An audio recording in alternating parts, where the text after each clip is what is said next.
Hi, I'm Father Chuck Peak, rector in the interim at St. Mark's on the Campus Episcopal Church in Lincoln, Nebraska, and I'm sitting here with a student from Lincoln named Chase Crispin. And I'm going to ask Chase, first of all, to tell us a little bit about himself, and then there are some particular reasons I wanted to have one of these episodes be an interview with Chase. Chase, tell us about who you are and what you do. Well, thanks for having me, Father Chuck. It's great to be here. I'm originally from Blair, Nebraska, so I went to high school there, graduated in 2015. Came to Lincoln to go to Nebraska Wesleyan for a music education degree, both vocal and instrumental, with minors in Spanish and organ. And I just graduated from Wesleyan in December. I did my student teaching in the fall at Cooser Elementary and Northeast High School, which were both awesome experiences. So I'm still living here in Lincoln, and I've been substitute teaching with Lincoln Public Schools. I work with children's music over at East Ridge Presbyterian, and I do church music kind of all over the place. So you'll see me around town doing a lot of different things. We're glad to have you doing some things here, and That's your postlude this morning was beautiful, Thank and you. that was on the piano, but I know you also play organ, Yes. and it was great to have you this morning. And I believe your background in Blair was as a Methodist. I've kind of been all over the place. I was baptized Presbyterian and went to a Lutheran church for a while, was confirmed in Lutheran, and then my mom remarried, and so I went to the Catholic church for a while, and then I went to the Methodist church for a while, and then so I've really, I've done kind of a little bit of everything, I feel like. But yeah, I did go to a Methodist church for several years, and spent some time in that denomination. I don't know where you'll end up, but I can say with that background you were born to be an Episcopalian. Well, and I think it's given me, I think it's a blessing, honestly, to have gone to so many churches and so many denominations and in multiple towns too, because it's let me look at not just what do I believe because I've always been told this, and what do I believe because I've heard things both supporting and contrary to this specific belief, and then really look at what churches might fall into my views. It's given me that time to develop who I am as a Christian. Sure. Well, and actually, I know we use that expression, I was baptized an Episcopalian and you were baptized Presbyterian, but actually, we were neither one baptized either way. We were baptized as Christians. Exactly. And then sometimes denominations get in our way of being That's true. of being Christian. Yeah, we can focus more on the differences than the similarities. Yeah.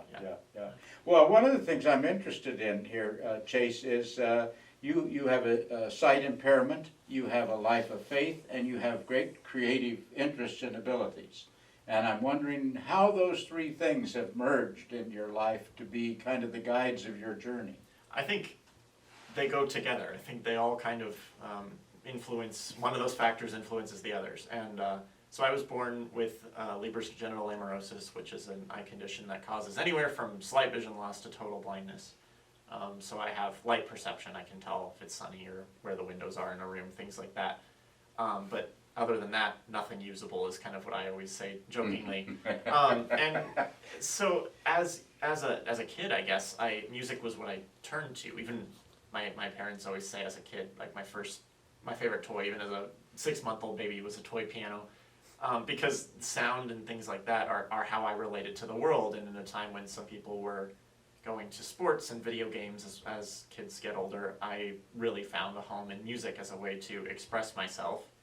And someone growing up and going to church every week and growing up in a household where church was very important, the church music, again, was what I related to right away. You know, I would get the hymns stuck in my head, and even if I didn't know the words, I would be able to hum them. And so I remember going to church and being fascinated by the organ, which is what led me to end up studying organ and then doing church music, which isn't really something I even thought I would do when I went to college.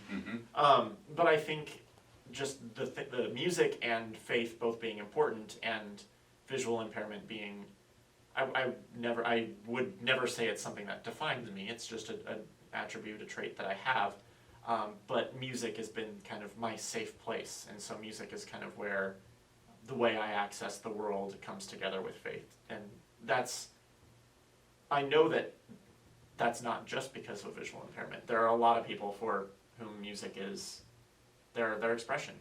And so that's why I decided to go to college for music and to learn to teach music, because I wanted to bring that to others, to be able to kind of find the the peace and the hope and the inspiration through music that I've been able to find. And a lot of people find that from various backgrounds, Exactly. from various nations. Yes. And when we did an interview in there the other day, a little tour, we were looking at the drum that the Lutherans use here and talking about different musical expressions. Yeah, I would say, everybody appreciates music, whether you sing in the shower or you hum in the car or you sing in church, whatever it is, it's something that anybody, regardless of their culture or their language, can relate to. And Something that's in common. why it's powerful for us Yes, to use in worship. Sure, sure. A lot of piano players did not sight read. I remember Errol Garner could not read a piece of music, but he could play beautifully Oh, because yeah. he got it by ear. Absolutely. And I've often thought, what that strange case where Beethoven in later life couldn't hear. And you're wondering if in fact he did hear in an inner sense, if he Yes. had such a sense of the music Exactly. that he could hear it. Yeah. Well, you play with feeling, so it's obvious that the feeling is not impaired in any of this. Yeah, and I think that's what music is about, the feeling and what it means to us. And what's next for you? Applying for jobs, applying for teaching jobs, applying for accompanist jobs. Nothing is officially solidified yet, but looking at probably a job if things all fall into place this week, accompanying and doing some co-teaching in a middle school here in Lincoln. So still working with students and playing some piano and doing a little bit of everything in the music classroom. Great, great. I'm looking forward to meet the new director of music and choir director here, and maybe that'll happen today even. Yeah, I really admire what happens here. This is a great community, and I'm excited to be able to come back and see what grows and changes along the next few months. Well, it is a fine community, but it's greater because you're part of it now, and because Taylor is, and as Colin this morning, and because a number of people coming here help make it the greater. Although, as we celebrated this morning, the gift of the Holy Spirit trumps us all. Absolutely. Thanks for coming in and Yeah, talking with me. thank you for having me.